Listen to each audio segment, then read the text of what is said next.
मुख्यमंत्री देवेंद्र फडणवीस यांनी यावेळीही पुण्यात विशेष लक्ष दिलं।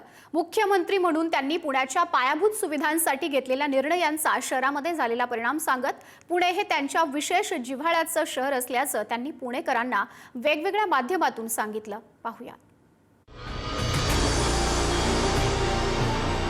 प्रचाराचा आज शेवटचा दिवस असतानाही मुख्यमंत्री देवेंद्र फडणवीस यांनी नागपूर मुंबई सोबत पुण्यातही प्रचारासाठी वेळ दिलाय।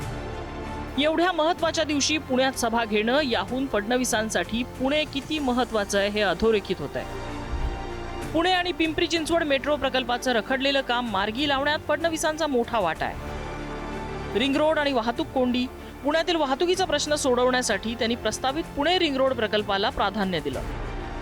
तसंच PMRDAच्या माध्यमातून पुण्याच्या आजूबाजूच्या परिसराचा नियोजनबद्ध विकास करायचा आराखडा त्यांनी तयार केला।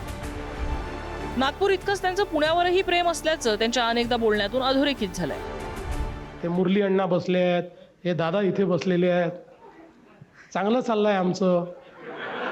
आणि नागपूरकरांचं माझ्यावर मनापासून प्रेम आहे। 6 वेळा त्यांनी मला निवडून पाठवलेलं आहे, त्यामुळे पुण्यावर फक्त प्रेम ठेवायचं आहे।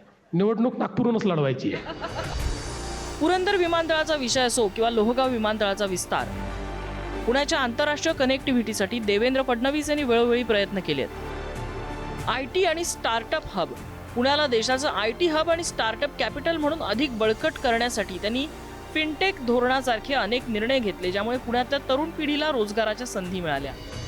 हिंजवडी असेल, खराडी असेल, मगरपट्टा असेल, बाणेर बालेवाडी असेल, हा सगळा जो भाग आहे हा आता हळूहळू एक प्रकारे भारताच्या डिजिटल ट्रान्सफॉर्मेशनचा एक महत्वाचा कणा झालेला आहे।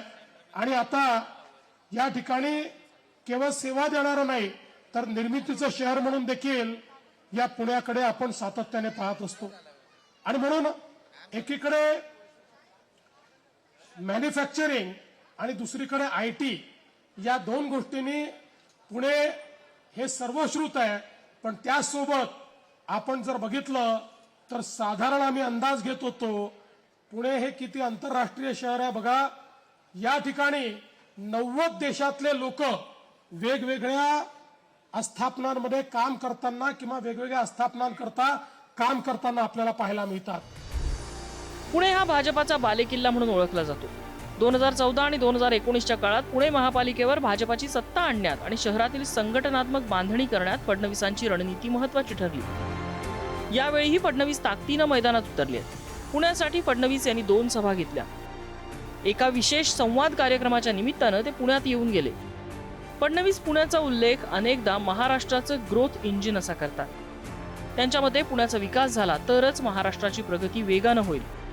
त्यामुळे यावेळीही मुख्यमंत्री फडणवीस यांनी पुण्याकडे खास लक्ष दिल्याचं दिसलंय। ब्युरो रिपोर्ट, पुढारी न्यूज, मुंबई।